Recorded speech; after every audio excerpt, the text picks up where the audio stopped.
이 철장건세, 여기 제가 기록해 놓은 것처럼 계시록 2장 26절로 29절에 보면은 이기는 자와 끝까지 내일을 지키는 그에게 만국을 다스리는 권세를 주리니 그가 철장을 가지고 저희를 다스려 질거로 깨뜨리는 것과 같이 하리라. 나도 내 아버지께서 받은 것이 그러하니라. 내가 또 그에게 새벽별을 주리라. 기는 자는 성령이 교회들에게 하시는 말씀을 들을지어다. 그러면은 철장 권세를 사용한 사람들, 이제 그 구약 성경에 거의 많이 나오는데 모세, 여호수아, 삼갈, 삼갈, 기드온, 삼손, 여기는 사사들입니다. 그리고 선지자 엘리야, 그 외에도 또 이제 제가 교제를 말씀드리겠습니다. 그리고 엘리사. 그러니까 이제 모세 같은 경우는 10가지 재앙, 홍해 가르고 반송물 내고, 여호수아는 여리고성을 함락시키고 태양을 멈추겠습니다. 태양아 아얄라산 내 머물지어다. 그러니까 하루종일 태양이 머물렀어요. 이게 철장의 권세입니다. 그리고 이제 엘리야 같은 경우는 아합을 탄핵했고 가부의 아들들을 살렸고 바알 선지자 450명과 대결해서 승리를 했습니다.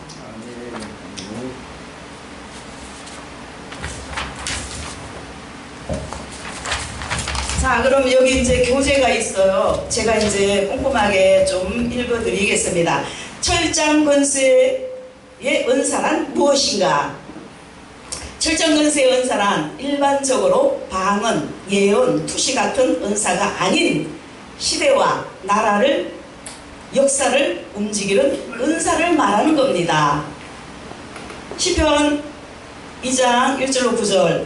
어찌하여 열방이 분노하며 민족들이 허사를 경영하는고, 세상의 군왕들이 나서며 가는들이 서로 깨하여 여호와와 그 기름 받은 자를 대적하며 내가 철장으로 저희를 깨트리며 질그릇같이 부수리라 하시도다. 그리고 또 계시록이 또 나와 있고 제가 말씀은 생략하고 빨리 읽어드리겠습니다. 그가 철장을 가지고 저희를 다스려 질그릇 깨뜨리는 것 같이 하리라. 나도 내 아버지께 받은 것이 그러하니라. 여자가 아들을 낳으리니 이는 장차 철장으로 만국을 다스릴 남자아니라. 그 아이를 하나님 앞과 그 보좌 앞으로 올려가더라. 그의 입에서 이 한금이 나오니 그것으로 만국을 치겠고 친히 하나님 곧 전능하신 이의 맹렬한 진노의 포도주 틀을 밟겠고. 히브리서 11장 33절. 저희가 믿음으로 나라들을 이기기도 하며 의를 행하기도 하며 약속을 받기도 하며 사자들의 입을 막기도 하며 철원철에 새로 만든 뜻으로 하나님의 심판과 하나님의 권세 능력을 말하는 겁니다. 예레미야서 5장 51절로 20절에 보면 여호와께서 가라사대 너는 나의 철퇴 곧 병기라 내가 너로 국가들을 멸하며. 자, 그러면은 철장 권세가 나타난 예, 열왕기하 19장 35절에 이 밤에 여호와의 사자가 나와서 아스로 진에서 군사 18만 5천을 친지라. 아침에 일찍 일어나 보니 송장이 되었더라. 이게 철장의 권세로 역사한 겁니다, 하나님께서. 그리고 사무엘상 7장 1절로 10절. 너희가 전심으로 여호와께 돌아오려거든 이방신들과 아스다롯을 너희 중에서 제하고 너희 마음을 여호와께로 향하고 그만 섬기라. 하나님만 섬기라. 여호와께서 큰 우레를 바라여 그들을 어지럽게 하시니 그들이 이스라엘 앞에서 패한지라. 역시 철장의 권세로 역사하신 겁니다. 사무엘상 2장 10절. 여호와를 대적하는 자는 산산이 깨어질 것이라. 하늘 우레로 그들을 치시리로다. 여호와께서 땅끝까지 심판을 베푸시고 자기 왕에게 힘을 주시며 자기의 이름을 기름 부음 받은 자의 뿔을 높이시리로다. 창세기 19장 14절로 28절. 여호와께서 하늘 곧 여호와께로서 유황과 불을 비같이 소돔과 고모라에 내리사 그 성들과 온 들과 성에 거하는 모든 백성과 땅에 난 것을 다 엎어 멸하셨더라. 롯의 아내는 뒤를 돌아본 거로 소금기둥이 되었더라. 철장의 권세입니다. 철장의 권세 역사입니다. 그러면은 철장의 권세를 사용한 사람들, 모세, 열재앙이 있죠. 뱀으로 변할 때, 지팡이로 변할 때, 물이 피로 변할 때, 개구리로 올라오게 할 때, 이를 만들 때, 오박가비를 내릴 때, 메뚜기 만들 때, 또 홍해 가를 때, 반석에서 물이 되게 할 때, 여기 칠판에 아까 기록했죠.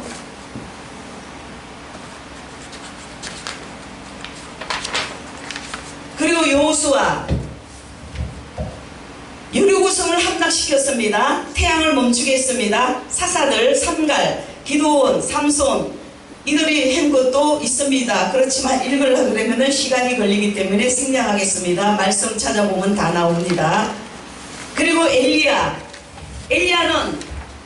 디스테스 사람으로 하나님을 경외하는 열심히 특심인 사람으로 몸에 많은 털을 지니고 있었습니다. 열왕기하 1장 8절에 엘리야는 세례 요한의 예표로 변화 산상에서 예수 그리스도와 더불어 말씀하였습니다. 아합을 탄핵했고 가부의 아들을 살리셨고 바알 선자 450명과 대해서 이겼고 아시아의 50부장을 불에 타 죽게 하였습니다. 자, 그리고 엘리사는 아벨 무홀라 성 출신 사바세 아들로 대머리였고 지팡이를 짚고 다녔습니다. 하나님께서 엘리야를 통하여 엘리사에게 기름을 부으라는 지시를 하였으므로 엘리사는 엘리야를 쫓아 수종 들었고 엘리야의 뒤를 이어 선지자가 되었습니다.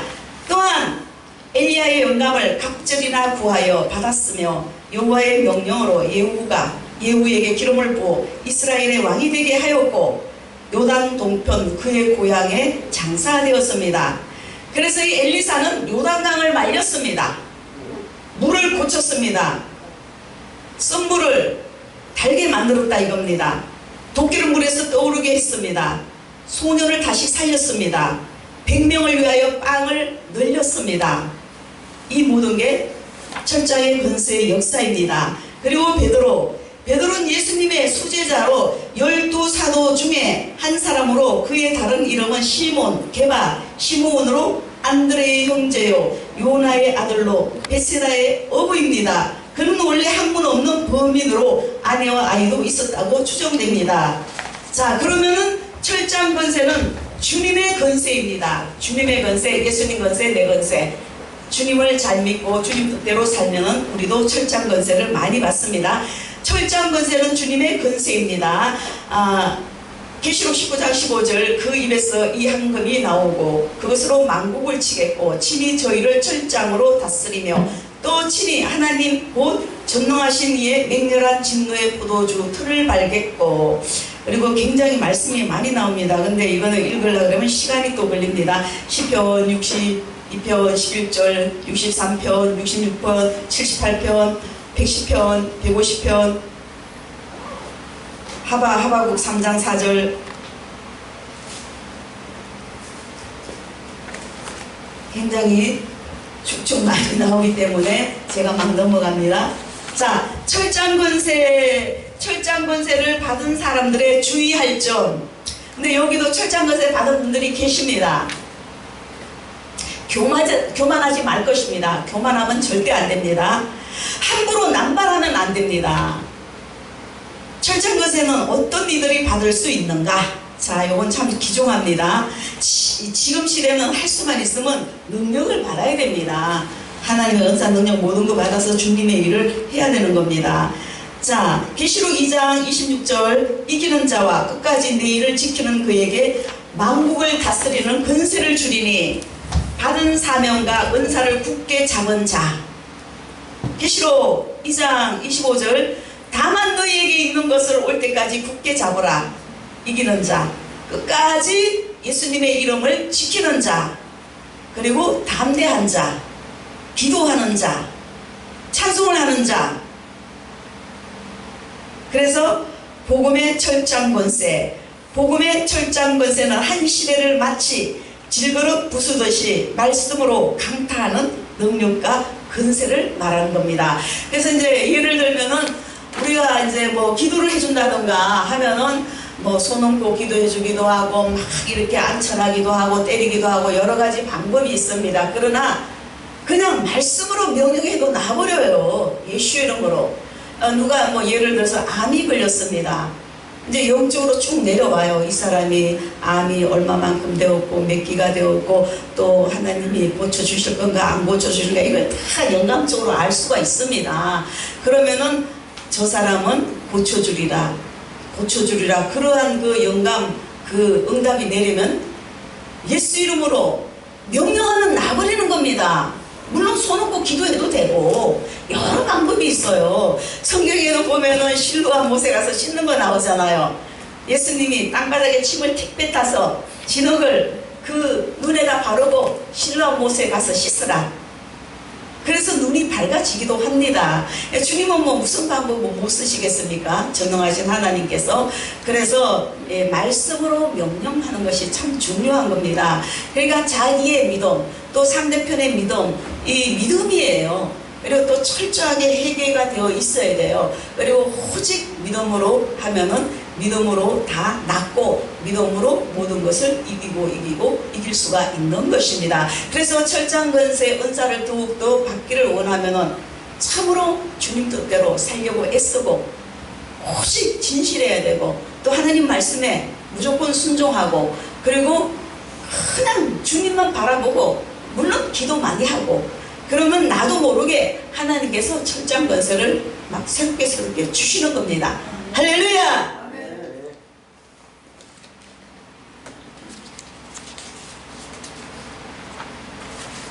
그래서 철장건세의 능력은 불을 내려오게도 합니다. 자, 이제 생략하고 참된 은사자들의 해야 할 게 먼저 어떤 겁니까? 잘 들어주세요. 인격적인 건가? 하나님께 영광이 되는 건가? 질서대로 하는가? 말씀 중심인가? 하나님의 재단에 유익을 주는가? 덕이 있는가? 누구를 증거하는가? 예수님을 증거해야죠. 누구 이름으로 하는가를 생각하고 은사를 사용해야 되는 겁니다. 철장건세의 은사는 비가 오게도 하고 안 오게도 할 수 있는 능력입니다. 오늘날도 똑같습니다. 엘리야는 우리와 성정이 같습니다. 과거의 엘리야, 오늘날 내에게도 엘리야의 능력이 똑같이 올 수 있습니다. 얼마만큼 주님 뜻대로 사느냐, 얼마만큼 주님 말씀에 순종하느냐에 따라서 얼마든지 이러한 역사를 나타낼 수가 있는 것입니다. 우리가 핵, 무기, 미사일 무서워할 거 하나도 없어요. 시골의 산골짜기에서 산간벽지에서 할머니, 할아버지들의 간절히 울며 불며 호소하며 기도드리는 그것이 더 무서운 겁니다. 할렐루야! 엄청난 거죠. 그 기도가 엄청난 겁니다. 엘리야의 그 기도, 산꼭대기에서 계속 기도함으로 손바닥만한 구름이 올라와서 비가 내리게 한 겁니다. 할렐루야! 철장건세의 역사입니다. 그래서 우리도 큰 믿음을 가지고 철장건세의 은사를 더욱더 많이 받으시기를 주님의 이름으로 부탁드립니다. 할렐루야!